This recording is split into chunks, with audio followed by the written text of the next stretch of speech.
ଆପଣଙ୍କ ଏରିଆରେ ଡିଏପି ମିଳୁନାହିଁ କି? ୟୁରିଆ ପାଇଁ ଲମ୍ବା ଲାଇନ୍ ଲାଗିଛି କି? ପଟାସ୍ ମଧ୍ୟ ମିଳୁନାହିଁ କି?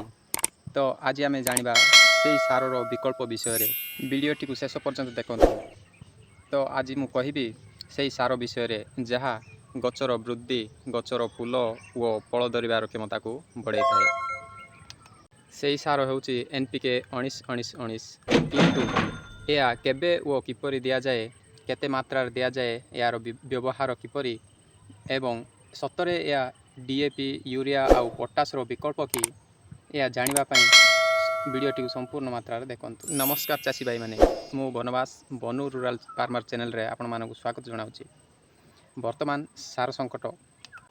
DAP, ୟୁରିଆ, ପଟାସ୍ ଭଳି ସାର ଠିକ୍ ସମୟରେ ମିଳିପାରୁନାହିଁ ଏବଂ ଚାଷୀ ଭାଇମାନେ ସାର ପାଇଁ ଲମ୍ବା ଧାଡ଼ିରେ ଠିଆ ହୋଇ ବହୁତ ହଇରାଣ ହେଉଛନ୍ତି ଏବଂ ଅନେକ ଚାଷୀ ଭାଇ ମଧ୍ୟ ସାର ପାଇଁ ବହୁତ ହଇରାଣରେ ପଡ଼ୁଛନ୍ତି ଏବଂ ଅନେକ ଚାଷୀ ଚିନ୍ତାରେ ମଧ୍ୟ।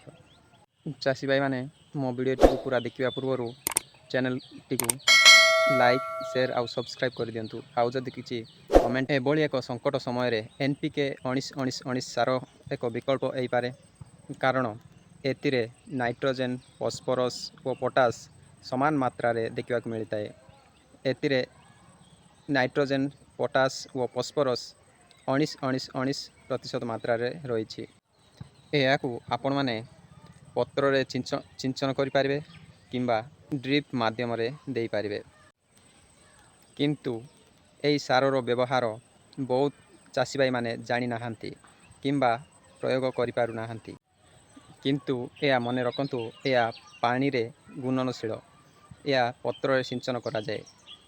ପତ୍ରରେ ସିଞ୍ଚନ କରାଯାଉଥିବା ହେତୁ ଏହା ସାଙ୍ଗେ ଗଛରେ ସବୁଜ ପତ୍ର ଓ ପୋଷକ ପହଞ୍ଚାଇଥାଏ।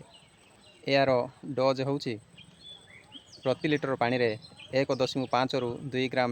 ସିଞ୍ଚନ କରିବା ପୂର୍ବରୁ ମାଟି ହାଲକା ଆର୍ଦ୍ରତା ରହିବା ଦରକାର। ଏହି ସାର ସଙ୍କଟ ସମୟରେ ବ୍ୟସ୍ତ ହୁଅନ୍ତୁ ନାହିଁ। ନିକଟସ୍ଥ କୃଷି ବିଶେଷଜ୍ଞଙ୍କ ଯୋଗାଯୋଗ କରି NPK 19-19-19କୁ ବ୍ୟବହାର କରିପାରିବେ। ଯେହେତୁ ସାରର ସଙ୍କଟ ଦେଖାଦେଇଛି, ଏହି ସମୟରେ ଗଛର ବୃଦ୍ଧି ଓ ପୋଷକ ଅଭାବ ନ ହେଉ, ସେଥିପାଇଁ ଆପଣମାନେ ଏହାକୁ ବିକଳ୍ପ ଭାବରେ ବ୍ୟବହାର କରିପାରିବେ, ଯାହାଫଳରେ ସଠିକ୍ ସମୟରେ ବୃଦ୍ଧି ଓ ଫୁଲ ଓ ଫଳ ଆସିପାରିବ।